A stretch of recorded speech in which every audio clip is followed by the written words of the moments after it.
Anesthesias always involve, a team of people, and they're always, many of you would obviously be involved in it, and I think it's very useful for people that are working with veterinarians to be aware of what is going on and why we do certain things the way that we do them.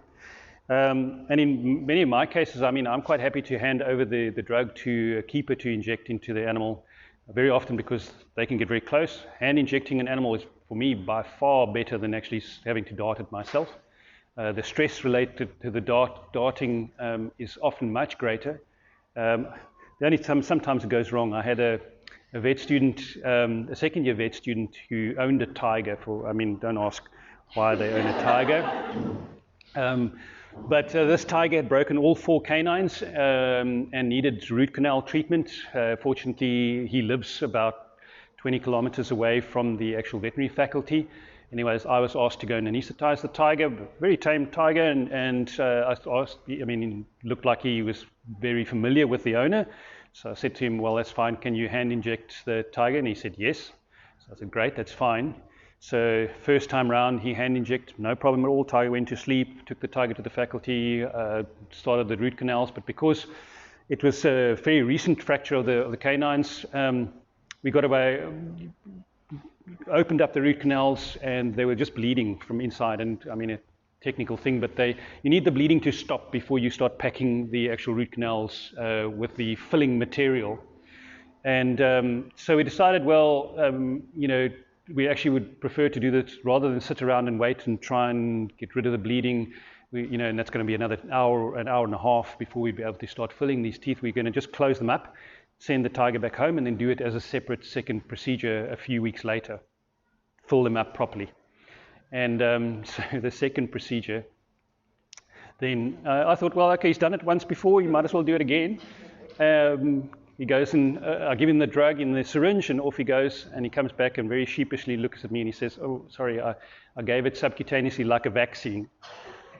And he realized, okay, you've got a serious problem. So you should have given it intramuscularly, because now the drug's going to be absorbed very slowly from underneath the skin, and the animal's probably not going to go to sleep. So anyway, I immediately gave him another dose and told him to go and inject it, and this time he managed to do it, and the animal went to sleep. It was fine. So sometimes it's a thing, but I still prefer that to the stress related to darting and so on. So I'm going to talk a little bit about that. Obviously, we have a lot of different environments, captive environments, where a whole different sort of setup. A big frustration in South Africa is sometimes you arrive at a facility and they, tell you, oh, the cheetah's tame as anything, it's no problem at all, and then you get there and it's running around, can't get within, 30 meters away from it, and it's total chaos. Sometimes you can't get the vehicle in. If it's a lion, you want to load it straight onto the back of a vehicle, and you can't even get through the gate, or it's sometimes the facilities are designed so poorly that it really makes working with the animals very, very difficult. Many facilities have sort of these crush cages that are very useful to have. The animals have to come in from the larger enclosure into a smaller enclosure. They often get fed inside these crush cages. So these may not necessarily be hand-reared or tame animals that are easy to work with, but you can still get them into a crush cage, and you can still then administer the drugs fairly easily. I think this will play. All right, this again just is at a facility in South Africa where it's not a tame cheetah, but you can still manage it to hand inject it, pushing it down with, again, we very importantly use a wooden pole so that when the cheetah bites on the pole, it doesn't break its teeth. And then we can pull it over by the tail, get its bum close enough, and then hand inject it. And then very importantly, here we would then just leave that animal walk away, go far away. I'd even let it out of the actual cage and back into its enclosure so that it can then, you want to reduce that stress as much as possible. You don't want to hang around and wait for this animal to continue to get stressed. I think in many situations you don't really experience that because you've got fairly tame animals to work with. But if you do encounter that is the way to do it. Quick, sharp stress if you need to, and then move away and allow the animal to just go to sleep. Very often, in this sort of situation, you can also pull the leg through, hold the animal down, and you can even do an intravenous induction if need be. So there are many options here. You can collect blood samples. And these animals can actually be trained to lie there without any, poles to hold them down or anything like that. If they're getting a bit of food at the time, they can, you can easily train them to get blood samples from the medial saphenous. Person you might recognize? The second one I have. Yes. Yeah. Yeah. And then, but trying to get them. Okay, there he eventually goes.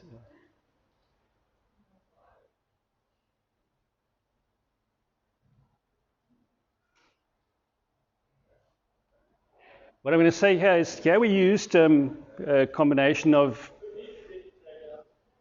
Felt like a lot of liquid at the time. Oh yeah, it does feel like a lot, but we use xylitol medetomidine for the hand injection rather than ketamine, because the ketamine stings like anything, and it's a much larger volume. So I prefer with the hand injection just to use xylitol and medetomidine. It's about half a mil. And it's much easier to get the whole drug in. As you can see, there's a little bit of a reaction, but then after that, really, cat settles down and goes to sleep very, very quickly. So it's much better. So various different ways in which you can do it. But as I said here, darting is not ideal if you've got a fairly tame animal. In terms of the different, there are a whole lot of different darting systems here. These are the single-use darts. These are new darts. We also have in South Africa a whole collection of others made by Matsumi and so on. So these darts have a little explosive charge in the back of the dart. So when they hit the animal, the explosion pushes the plunger forward. The problem with that is that they drive that drug into the animal at high speed. So, and often I think actually form a hematoma just because of the way in which that drug is forced into the muscle. The other thing is that these fly, a lot faster than some of the other darts that we have, and that potentially also has a damaging effect on the animal, at the time. It may make the darting a lot more accurate, especially if you're darting at a much longer distance, but it also potentially increases the damage to the animal in the darting process. Many of them come with these little barbs on, and they are useful to use because, especially darting cheetahs into the hind leg when they're crouched down in a sort of either sitting or lying down on sternal position, and you dart them in the back leg, often because they hear the pop of the dart, and by that they tense up the back leg, and then it's like a trampoline, it just bounces out, the dart bounces out. So in that sort of situation, I often rather go for the shoulder if I don't have a barbed dart, or if you've got a barbed dart, then it's fine. The interesting thing, the single-use darts, may be advantage in something like a lion or a hyena, where you know that the moment you dart them, they're going to chew your dart to pieces.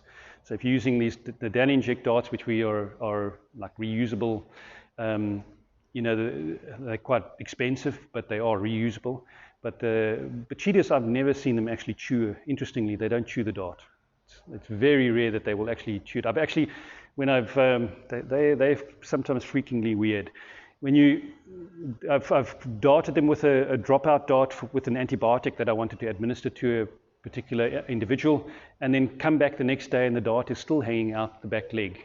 And a leopard, or a lion or anything would have pulled that out seconds after it hit the skin. Whereas the cheetah just walks around and they're so sort of bodily unaware sometimes. It's just is weird. Okay, so this is we use. I mostly use the Dan inject darts. I think they are much softer, gentle. Sort of the darting areas, we're always very, very wary of hitting one of those long bones.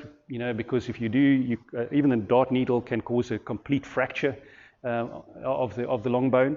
So tend to try and go in this situation, probably go for the shoulder, even if you hit the scapula. I've had it before where the dart hits the scapula, actually you get an intraosseous injection of the drug. I've done that in a lion before, when a lion walked 2 paces and then just collapsed. So very, very rapid induction of the anesthetic. But if you do manage to crack a scapula, it's really, it's obviously, you don't want to do that. But the animal's not going to be permanently debilitated, and it will recover in a couple of weeks' time without any need for anything other than maybe a few painkillers. But if you hit the humerus or you hit the femur, then it usually means major surgery to reconstruct that bone. So you really don't want to do that.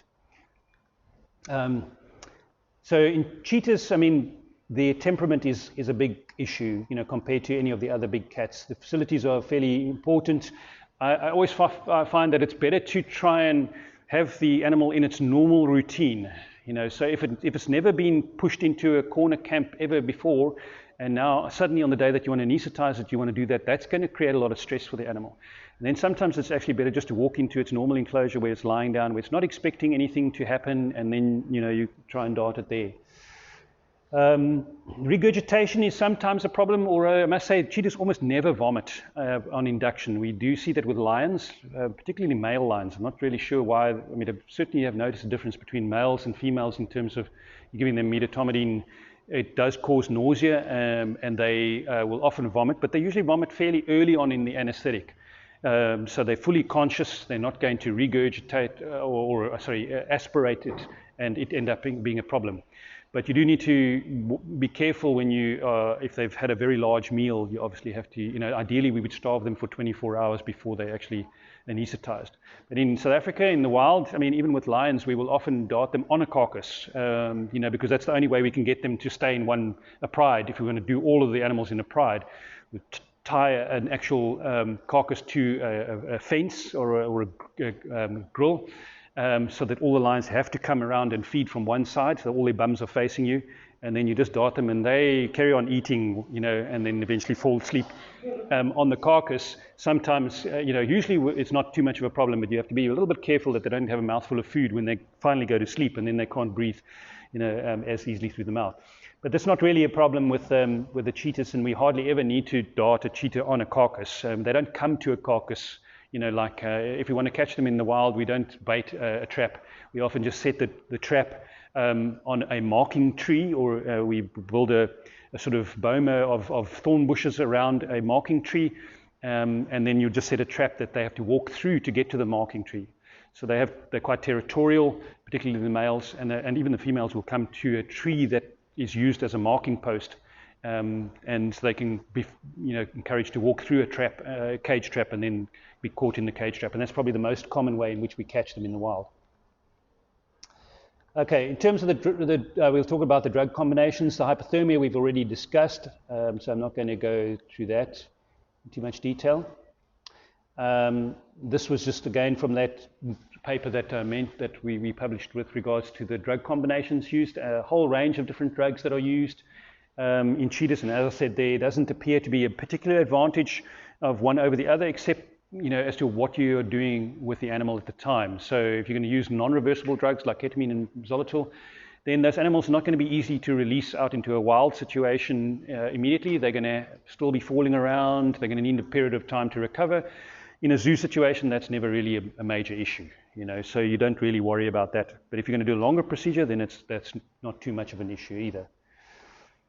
So fully reversible combinations may be ideal in sort of situations where you're going to have a wild cheetah that has to go back into the wild immediately. It's not going to be put into a boma or anything like that.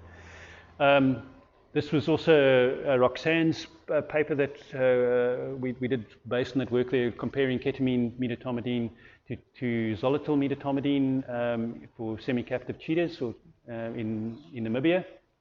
And there was really no big difference between any of the parameters that we measured, in this study. So they were very, very similar in terms of the responses that we got. I think the only things here was, if you look at the partial pressures of oxygen in the blood, 58 versus 61, it wasn't statistically significantly different. Interesting ones that were different were slight difference in the potassium level in the blood, with the different combinations being slightly higher with the xylitol than with the ketamine. Okay, but that's probably not going to be clinically significant. And the hematocrits were different. Again, probably not going to make a big clinical difference as well. So these are the combinations that are often used in South Africa. I think many people now add butorphanol to this combination, generally fairly good to use. But obviously very high blood pressures are common. We don't think that that's a real problem. There are some vets in South Africa that try and convince you that you shouldn't anesthetize animals annually, for health examinations because it's going to damage their kidneys, over their lifetime. Now, I mean, we've done some of those cheetahs in Namibia, done every single year for 15 or 16 years. Okay, and there's no evidence to show that these short-term procedures actually have any negative effects on them in terms of their health.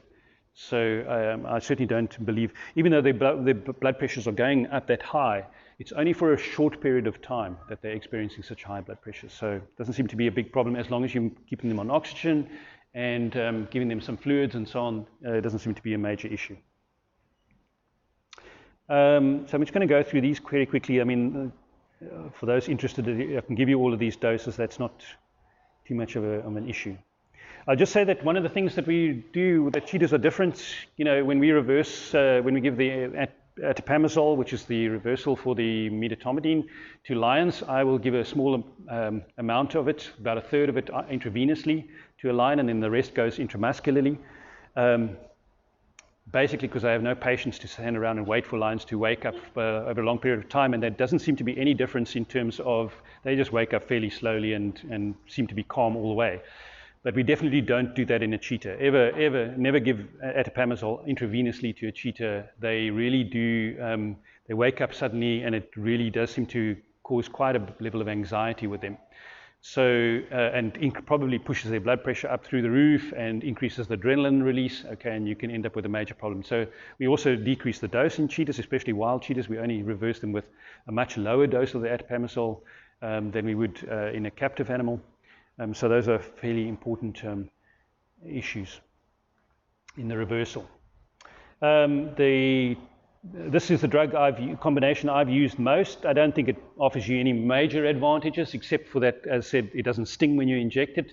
It's a smaller volume, but in terms of the side effects, in terms of hypoxemia, low blood oxygen levels, the hypertension, the potential for hyperkalemia, or if you keep them asleep for long periods of time, and arrhythmias is just as high as probably any of the other drug combinations. And you've got to watch them. You just got to be very, very careful and monitor them very carefully.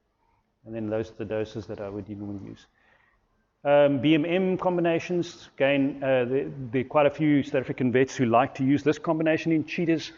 I think it just takes it's very smooth induction, but it does take a lot longer for them to go to sleep. So if you're in a bit more of a rush, then you might have to hang around. You need to wait for them to properly go to sleep before you start moving them or touching them.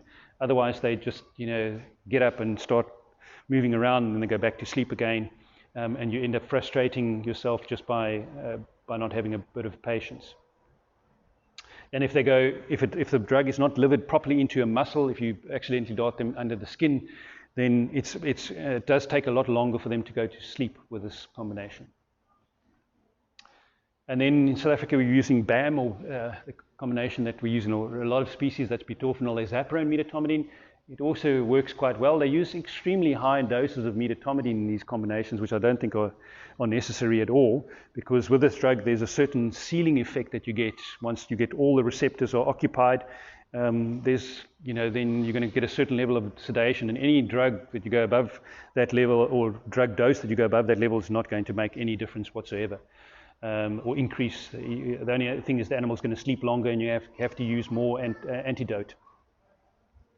Okay, anyway, and then sometimes you can use just ketamine and midazolam for older animals that are cardiorespiratory risks.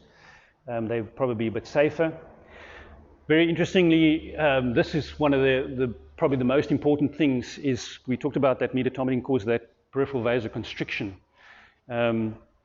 So both the muscles and the skin receive very, very poor blood supply after you've given this midatomidine. The problem with that is now if you don't have an adequate dose in the animal and you want to give it a top-up, then you try and deliver a second dart into that animal. That drug just sits there. It doesn't get absorbed because there's no blood flow to that area.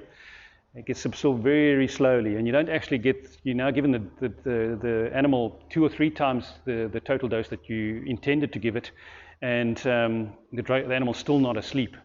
So certainly happens with lions where you get a suboptimal dose or you get a subcutaneous dose, and now you've got a problem. The animal's walking around. Now you try and dart it a second time, and the animal's still not going to sleep.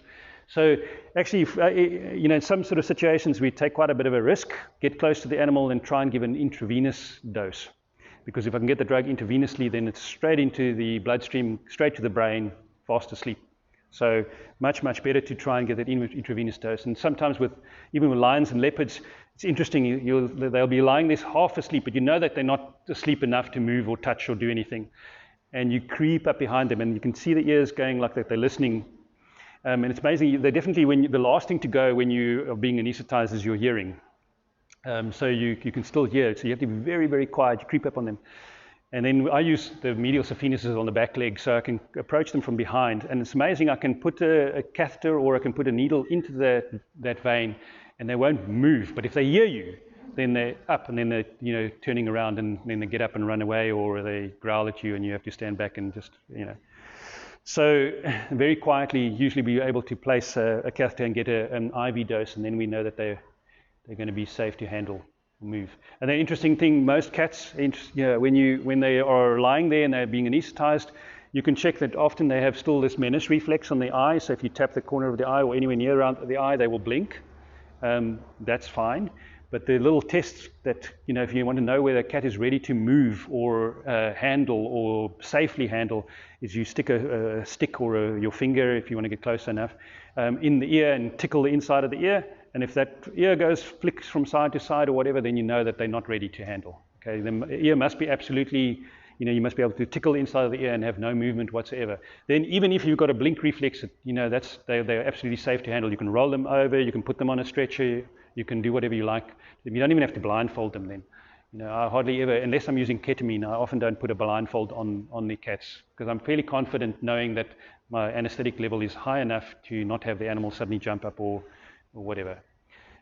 I'll still put the lubricant in the eyes and so on, but that's about, so it's a very good way of knowing whether because if you handle them too early, then the animal gets up, the adrenaline kicks that drug off the receptor site, and the animal is moving around again, and then you've got to wait, stand back. Sometimes it's best to just wait until the animal goes down again before you need to be able to handle it. Intubation, as I said, in cheetahs, very, very easy to do because the epiglottis, the larynx sits quite high up, like a dog. So it's, I don't even use a laryngoscope when I have to place the tube in. Very, very different in a lion or a leopard or a tiger. All the panther species, that larynx sits so far down, all right, that it's very, very difficult. In lions, we just stick our hand down all the way, feel the actual larynx, and then pass the tube. Or you can position the head in such a position and then direct it blindly and do it. In leopards, you have to do that because that's the only way that you can kind of put the tube in. You can't get your hand down the leopard's throat. So you just lie them on their sides, extend the neck, feel the larynx to this side, and then pass the tube in a straight line to get them in. And I like to do that because then I know they've got a nice open airway. I'm not worried about them, especially we've had quite a few situations where you immobilize a cheetah and they like to carry them around on these, I have a rigid stretcher, the one that's used for humans, that's a aluminium one that I prefer to use, but often they put on these canvas stretchers. And the big problem there is that the animal gets kind of folded in on itself when you're carrying it around from the enclosure to the vehicle or from the enclosure to the hospital. And if a cheetah or a leopard is rolled up like that where the head is not extended, they can't breathe. And so it's really important to keep that head completely extended so that they can actually have a nice open airway. If in doubt, I'd rather put an ET tube in, and then it doesn't really matter because the airway will remain open. And then in terms of maintenance of the anesthesia, we've tested a whole different bunch of drugs. Isoflurane I really like because you get minimal side effects. Propofol we've tested as well. We found that the dose was much, much lower than a dog or cat, as I mentioned. Actually causes them to sleep for hours afterwards if you use the same dose as you would normally do in a dog and a cat. But to show that alfaxolone we tested as well, works quite well. Really no major problems there. Ketamine boluses also worked quite well, topping them up from time to time, or a CRI. And sevoflurane, I mean, there's no big advantage between sevoflurane and isoflurane. Some of the complications, respiratory depression and respiratory arrest, I always watch them very carefully. I mean, this is the big problem when you're transporting them. You've anesthetized them at an enclosure or something like that, and now you put them on a vehicle, and now you have to travel to a longer distance. The longer that distance, the worse it is. And if you've got a very bumpy road, it's almost impossible to monitor those animals on the back of a vehicle. You can't see where they're breathing. Your pulse oximeter's flying all over the place and doesn't like a lot of movement, so that's a bit of a problem. So that's when your high risk period is. And if you're going to move them for longer periods of time, I'd rather intubate them, put an ambu bag on the end of the actual thing, and I would just breathe for them, the whole way, whilst I'm on the back of the vehicle, regardless of how well or not they're doing. So intubation, very important. The hypercapnia, we've talked about it a little bit about, and the hypothermia, so I'm not going to go into too much detail on that. Long distance transport, especially if they are semi-anesthetized, you have to be very careful. In South Africa, we have very cold temperatures sometimes in winter, and we transport them through areas where it's below zero. You need to be very careful that they are fairly well protected from the wind. They can handle the cold temperatures, they just can't handle the wind chill factor on them, especially if they are wet at the same time. So really be careful there. Hypertension, as I said, don't think it's a major issue. If you keep them anesthetized for a very long period of time, we do see in all of the big carnivores a problem with hyperkalemia, very high blood potassium levels, and that can cause severe arrhythmias. It's thought that it's an effect of the medetomidine that inhibits the function of insulin, although there's probably more than one reason for it. But basically your potassium level in the blood keeps climbing over a long period of time, and then 2 or 3 hours into the anesthetic, you can get a sudden problem where the heart starts becoming arrhythmic, and animals can die if it's not corrected. Vomiting and regurgitation. Cheetahs, sometimes after the anesthetic, they can vomit in recovery, and then they can get an aspiration pneumonia. So you've got to be a little bit careful with them, especially if they've got a history of gastritis and so on. And then seizures, I've never seen a cheetah ever seizure, but then I've never used very high doses of ketamine, which potentially can cause seizures during the wake-up. Tail biting is a bit of a problem, especially if they've been anesthetized for a very long period of time. The medetomidine, as I said, causes that vasoconstriction. I think they get, if you leave them for 4, 5, 6 hours, and especially if you don't reverse the medetomidine, then I think they get these like pins and needles, numb tail or numb feet, and I've seen them then wake up and start chewing the tail, and in the case of one lion, actually chew the tail completely off. And then you end up having to now anesthetize it again and go and amputate the chewed piece and stitch up the tail, and not a very nice thing to do. So I always, absolutely every single time, reverse the medetomidine. We never leave them to sleep with the medetomidine on board. Because they will sleep for hours, and then they will have these negative effects when it wears off. Morphine sometimes also causes this. If you give them morphine at the beginning of a procedure, absolutely perfect, no problem at all. But then I've had vets that top it up near the end because they want to give them a little additional analgesia at the end, and then cheetahs again do freaky things on morphine. It does cause them to I think hallucinate, and then they can do some poor tail biting. All right, and that's pretty much everything I have on cheetah anesthesia.